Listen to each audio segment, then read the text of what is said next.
తాకట్లో ఉన్న మీ బంగారాన్ని విడిపించి ఆ రోజు ఆన్లైన్ రేటుకి కొంటాం. Sharma gold company.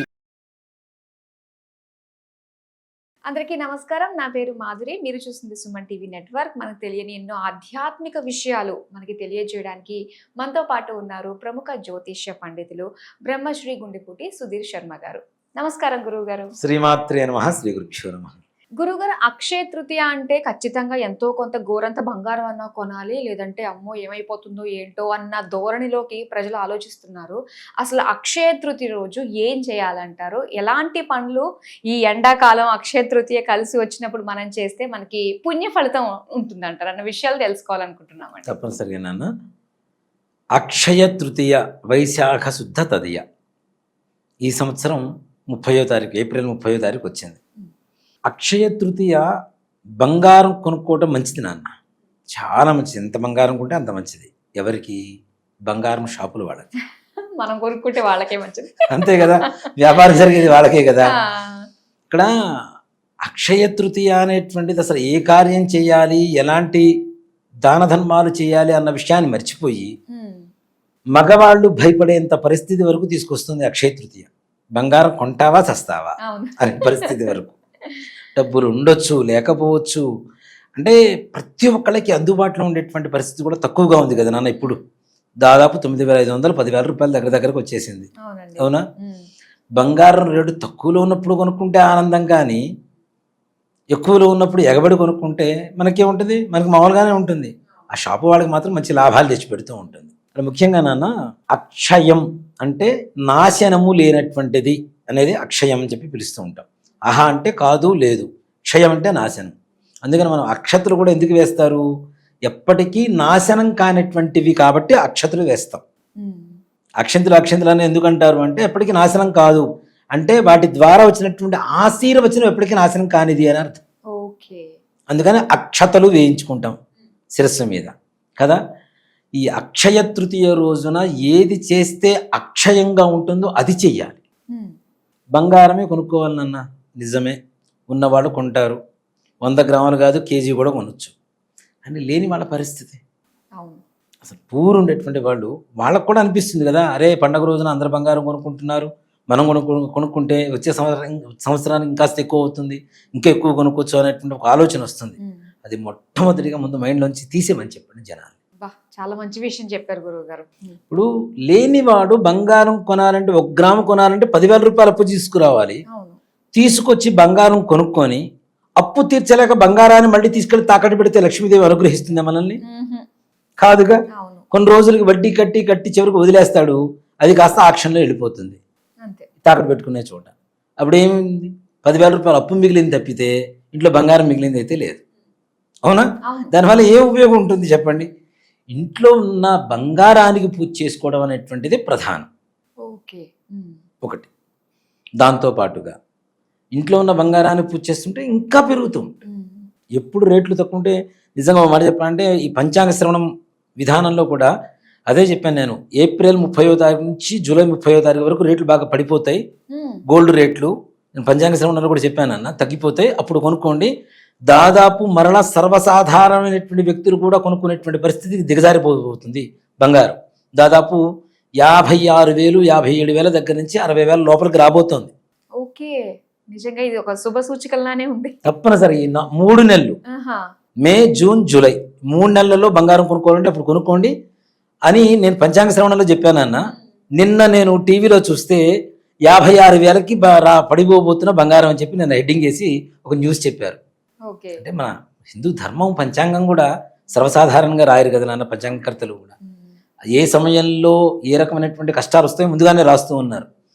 డాలర్ విలువ పడిపోబోతోంది తొందరలో, బంగారం విలువ అంతకంటే బాగా పడిపోబోతుందని చెప్పి నిన్న న్యూస్ విన్నా నేను. నిజంగానే శుభవార్త. ఇప్పుడు అక్షయ తృతీయ రోజున కొనుక్కోవాలి అనే దానికంటే ఆ తర్వాత 2 రోజులు ఆగితే రేట్లు తగ్గిపోతే ఇంకాస్త ఎక్కువ వస్తుంది కదా, ఇంకో 2-3 గ్రాములు పెరుగుతుంది, మంచిగా ఆభరణాలు చేయించుకోవచ్చు. కాబట్టి ఇంట్లో ఉన్న లక్ష్మి ఏదైతే ఉందో ఆ లక్ష్మికి పూజ చేయండి. సువర్ణ లక్ష్మి, బంగారం. ఇంట్లో ఎవరింట్లో ప్రతి ఇంట్లో బంగారం ఉంటుంది, ఎంతో కొంత ఉంటుంది. ఆ బంగారాన్ని పూజ చేసుకోండి. బంగారాన్ని పూజ చేయటం తప్పు కాదు, కొనుక్కొచ్చుకోవడం తప్పు కాదు. కాకపోతే లేనిపోని ఆడంబరాల కోసం అప్పులు చేసి మరి తెచ్చుకోవడం అనేది మాత్రం తప్పని చెప్తున్నా. దాంతోపాటు అసలు అక్షయ తృతీయ రోజున ఏం చేయాలి అంటే మీరు అన్నట్టుగా నడి ఎండాకాలంలో అక్షయ తృతీయ వస్తుంది, వైశాఖ మాసం, దాహం కదా, మనకి మన భవిష్యత్ తరాలకి ఎప్పటికీ కావలసింది ఏంటి, మనిషికి నీరు కావాలి కదా. మనం దాహం వేసినప్పుడు కావలసినటువంటి నీరు ఎప్పటికైనా అందడం కోసం ఒక మంచి, ఇది పరిహారం కూడా కాదు నాన్న, మనం పాటించవలసినటువంటి ఒక నియమం, ధర్మం అని చెప్తా. ఏం చేయాలి, ఇప్పుడు మనకి బయట ముంతలు అమ్ముతుంటారు, మట్టితో ముంతలు కానీ కూజాలు కానీ చిన్న చిన్నవి అమ్ముతూ ఉంటారు. తీసుకొచ్చుకోండి, శుక్రవారం మంగళవారం కాకుండా ఇంటికి తెచ్చుకొని, ముందు 2 రోజుల ముందైనా తెచ్చుకోవచ్చు, ఆ ముందు రోజు అయినా తెచ్చుకోవచ్చు, మంగళవారం శుక్రవారం కాకుండా ఉంటే తెచ్చుకొని కొద్దిగా బెల్లాన్ని మెత్తగా దంచి దాంట్లో వేయండి, మిరియాలు ఇలాచి మెత్తగా పౌడర్ చేసి దాంట్లో వేయండి, పానకం అయిపోతుంది. పాత్ర, దాని మీద చిన్న మూత, దాంతోపాటు విభూది, మనం విభూది పెట్టుకుంటాం కదా, విభూది పండు అని చెప్పి బయట అమ్ముతుంటారు మనకి, విభూది ఒకటి, యజ్ఞోపవీతం, బ్రాహ్మణులు వేసుకునేటువంటి దంధ్యం, యజ్ఞోపవీతం. అలాగే మనకి సీజన్లో వచ్చేటువంటి పండ్లు ఏమిటి, మామిడి పండు. దాంతోపాటు అవకాశం ఉంటే వస్త్రం ఇస్తే ఇవ్వండి, లేకపోతే లేదు, వస్త్రం ఒకటి.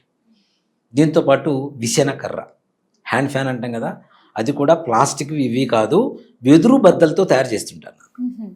వెదురు బద్దల్లో ఉండేటువంటి గొప్పతనం ఏంటంటే లక్ష్మీ యోగం, అలాగే చల్లగా ఉంటుంది.